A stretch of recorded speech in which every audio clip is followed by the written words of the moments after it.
দিল্লি ঘুরতেছে। একজন বলছে, ভাই তোমার তো খয়রাত করে দেখতেছি, আমি সেই ছোটবেলা থেকে খালি তুমি খয়রাত করো।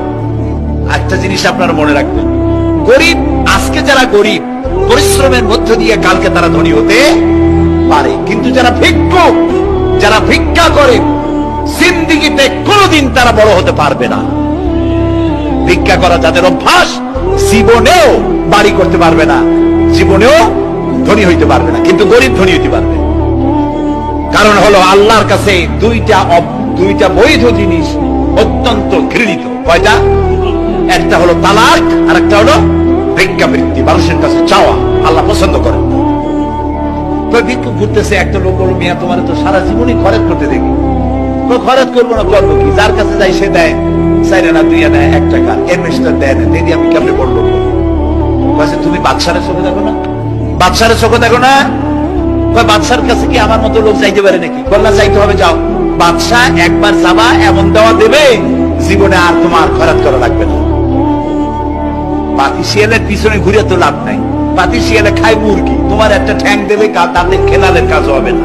বাঘের পিছনে ঘোরো, বাঘে খায় গরু আর হরিণ, একটা রান দিলে তুমি 1 সপ্তাহ খাইতে পারবে। কাজে ঘুরতে গিয়েও বোঝা উচিত কার সাথে ঘুরবে। তো বলছে বাদশার কাছে যাও। বাদশারে পাবো কই? কই তো দেখলাম কেবল মসজিদে ঢুকবো। তারপরে ফকির গিয়ে দাঁড়ায় আছে বারান্দায়, দেখে যে উনি বাদশা ভেতরে বসে হাত তুলে আছে ভাবে, আর চোখ দিয়ে পানি পড়ে দাড়ি ভিজে ভিজে করতেছে। নামাজ শেষ করে, মোনাজাত শেষ করে বাদশা বেরিয়েছে। কোন বাদশা? শাহজাহান। বাইরে আসার পর ফকির বলল, আসসালামু আলাইকুম বলে আর ফকির রওনা করছে। বাদশা বলে, দাঁড়াও, তুমি যে রওনা করলা, তোমার তো ভিক্ষুক মনে হয়, আর লোকেরা যারা ভিক্ষুক না তারাও তো আমার কাছে চায়, আর তুমি তো ভিক্ষুক, চাইলে না কেন কিছু? ভিক্ষুক বলে, জাহাপানা,